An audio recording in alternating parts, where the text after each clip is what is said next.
Une infographie est une mise en image d'un texte. Une infographie doit raconter, doit visualiser une notion ou une idée.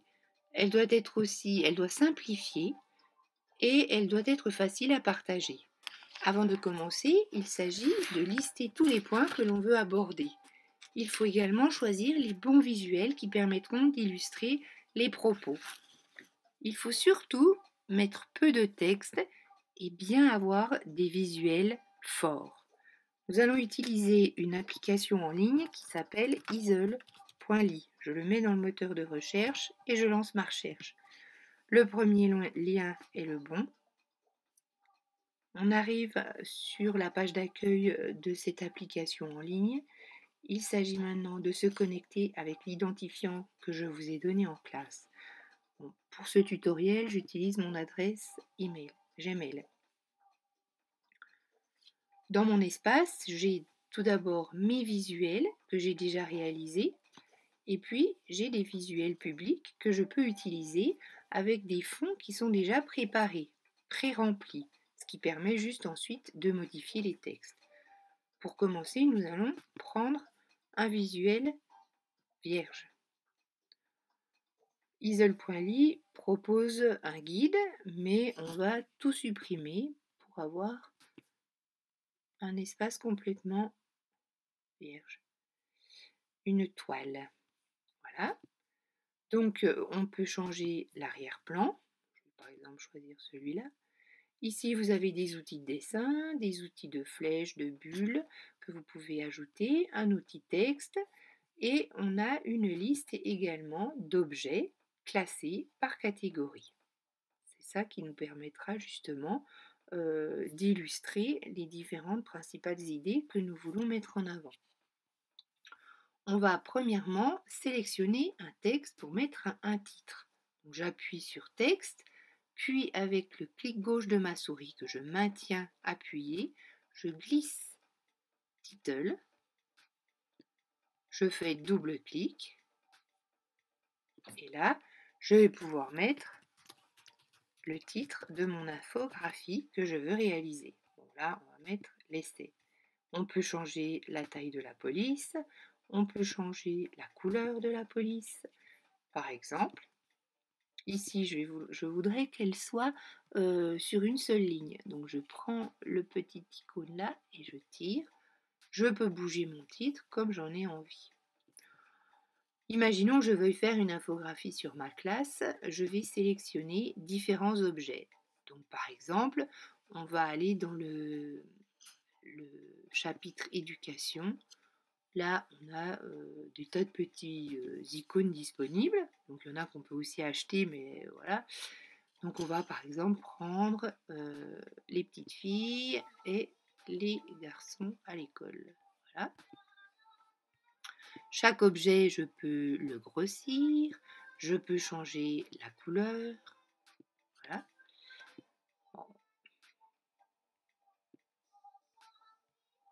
Voilà. On peut aussi également jouer avec l'opacité de l'image, par exemple, ce qui me permet de superposer une info sur un texte, par exemple. Voilà. Et puis, par exemple, on va marquer le nombre de garçons que j'ai dans ma classe. J'ai une classe où on en a 12. Double clic, je sélectionne 12 sur 24. Je vais mettre 28. Hop, je prends. Je veux, par exemple, je peux dupliquer cet objet. Je le prends, je le pose sur la petite et ils sont 12 aussi. Voilà. Si j'ai envie de bouger tous ces objets, je sélectionne complètement, ça me les groupe et je peux déplacer mon travail. Je peux mettre par exemple le titre au milieu. Voilà.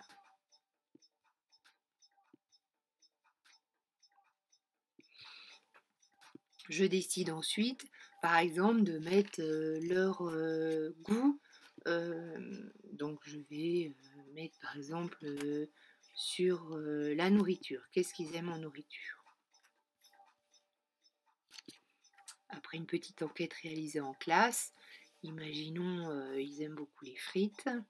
Voilà, hop, on va mettre ça. On peut mettre également les animaux. Voilà. Voilà. On peut réduire.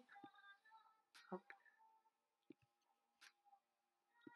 Et puis on peut mettre la proportion d'élèves aimant les animaux ou on met le titre de ce que l'on veut marquer. Les goûts.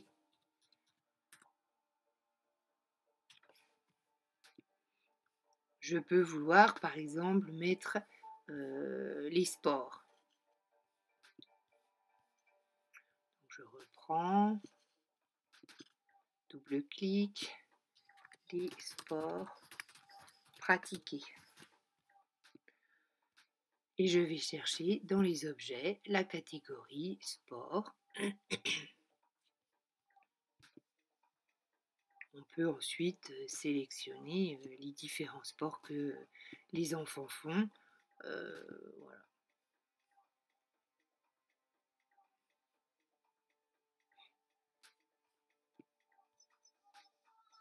Voilà. Ce qui est intéressant, c'est que c'est assez pratique, assez facile d'utilisation, assez intuitif une fois que les élèves, vous aurez vu comment ça fonctionne. Il faut surtout bien enregistrer votre travail.